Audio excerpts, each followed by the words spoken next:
Welcome to the league with your hosts, Benoit Thanjan and David Magid. You give us 5 minutes, we give you the latest clean energy trends. And I'm actually talking about a very interesting topic that Dave and I have actually spoke about a lot. It's corporate funding for the solar sector has gone down 23% year over year, which was 22.3 billion in 2024 compared to 28.9 billion in the first 9 months of 2023. This is actually from Mercom Solar Market Intelligence Report. If you're not subscribed to their information, it's a great resource. They were talking about a lot of different things that have been affecting the solar industry. It's around anti-dumping, countervailing duties and tariffs, also the US Section 45X guidance, potential policy shifts due to election outcomes, unpredictable global trade policy, supply and chain disruptions, higher costs, tighter labor markets, and ongoing project delays have basically dampened investor confidence and key investment decisions. This is interesting because this episode of the league is on Thursday, October 21st, 2024. Obviously, the presidential election is coming up in less than 2 weeks. And I think either way, with who gets elected, a lot of things will move forward that have been waiting from the uncertainty of the election. It was interesting, actually. They also listed the biggest transactions in VC that happened the first 9 months of 2024. $650 million were raised by Pine Gate Renewables. 520 million was raised by Nextamp. 440 million was raised by Bright Knight. These are all very large developers in the solar space. And that's my first topic. The second one is about community solar, specifically community solar in New Mexico. They had a pilot program that came out a few years ago. They just announced this past October that they're gonna do another additional 30 megawatts, enough to power approximately 50,000 more homes.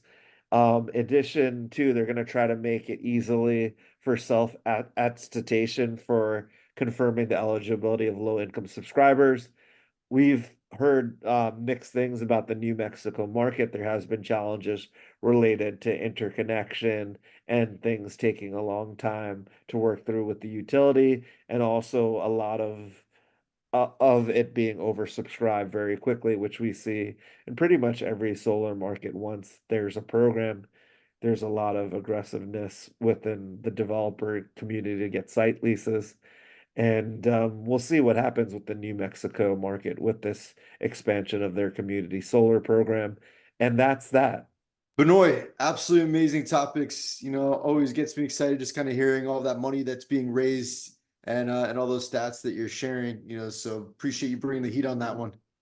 Definitely. And, one day we'll be talking about YSG as one of the top VC developers. Exactly, and Renew Energy as well there too, just right in front. Yeah. Uh, Today we're speaking regarding Section 48D. Now, 48D, 25% investment tax credit. For those of you who have not been following this investment tax credit is associated with the CHIPS Act 2022. What's very unique about this is we got clarification, that has occurred in the past few days from the Treasury. This guidance that the Treasury has actually provided, has clarified that the ingots, as well as these wafers, now qualify under the 25% credits, that are being built here.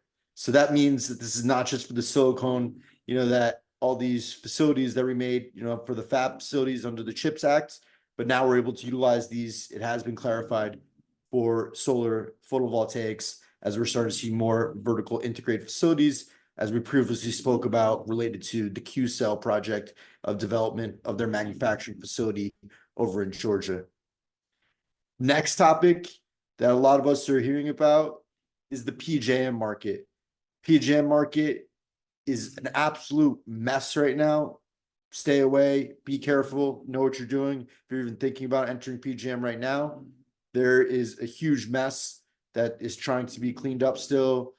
There's a lot of pushback on comments, that have been delayed as it relates to PGM's notes over to FERC of the implementation of FERC Order 2023. What we're speaking about today specifically is something very unique. Now, we all know that PJM market prices have spiked up dramatically. We know that there is a lot of generation facilities that have been retired. And we also know that the interconnection queue is clogged. So naturally, prices are being driven up, and developers and market participants are looking to be more creative and actually get projects built. What all the market folks have been looking at is surplus interconnection services, SIS. What this means is the folks, such as the EDFs of the world and the EDP, who have these facilities such as these wind and solar facilities that are operational. These facilities, their interconnection is holding capacity. If they have, let's say, 100 megawatts, of a facility that is operational at this point, clearly, these solar and wind projects, as much as we'd love them to operate 24/7, they don't. So these SIS components allow the interconnection capacity of that 100 megawatts to be utilized in hours where the wind or solar facility is not being dispatched, and be able to use the batteries to dispatch on there, so that you're able to use, very similar to the dynamic interconnection that we also spoke about in New York State. So this is really great, very innovative.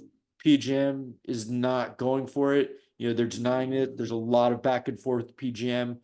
Question is why? What is going on? This has been going in other markets with MISO that have been a little more receptive to this. And that's that.